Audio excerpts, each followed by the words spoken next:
365 দিন যার সাথে ঝগড়া হয়, আজকে ছিল সেই মানুষটার জন্মদিন। আর বউয়ের ভালো মুডকে বিগড়ে দেয় যে সেই মানুষটাই হচ্ছে হাজবেন্ড। আমার সাথে একমত হলে কমেন্ট করে জানিও। আর এখানে লাগিয়েছিলাম এই যে টেবিল গোলাপ, আর এগুলো আমার হাতে বানানো। বরমশাইয়ের জন্মদিন, তার জন্য ছিল ছোট্ট আয়োজন। করেছিলাম চিকেন পোলাও আর পায়েস। এখানে ভিজিয়ে রেখেছিলাম চাল, গোবিন্দভোগ চাল বা খাস চাল, অনেকেই এটাকে যে যার মতো নামে ডাকে। আর চিকেন কষানো হয়ে গেলে ওই চিকেন কষার মধ্যে এই চালটা দিয়ে তার ডবল জল দিয়ে তার মধ্যে বিরিয়ানি মশলা, চিনি, পরিমাণ মতো নুন, পরিমাণ মতো ঝাল আর গোলাপ জল দিয়ে এটাকে আস্তে আঁচে হতে দিতে হবে।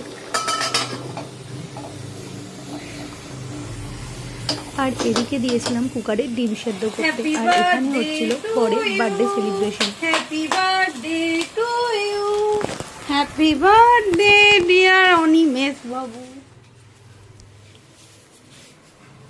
কেকটা দেখে একটা অদ্ভুত লাগছে না? হ্যাঁ, বার্থডেতে কি আবার এরকম কেক হয়?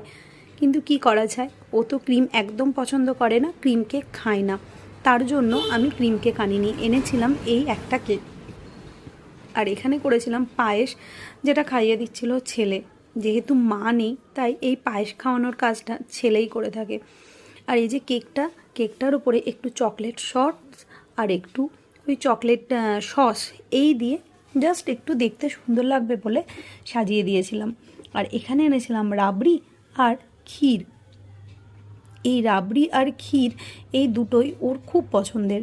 এমনিতেও মিষ্টি খায় না, খুব ডায়েট করে, রোগা পাতলা একটা মানুষ, কিন্তু এই মিষ্টির মধ্যে ক্ষীর আর রাবড়ি এটা ভীষণ পছন্দ করে। আর আমার ফেভারিট কাবাব, তার জন্য ও এনেছিল কাবাব।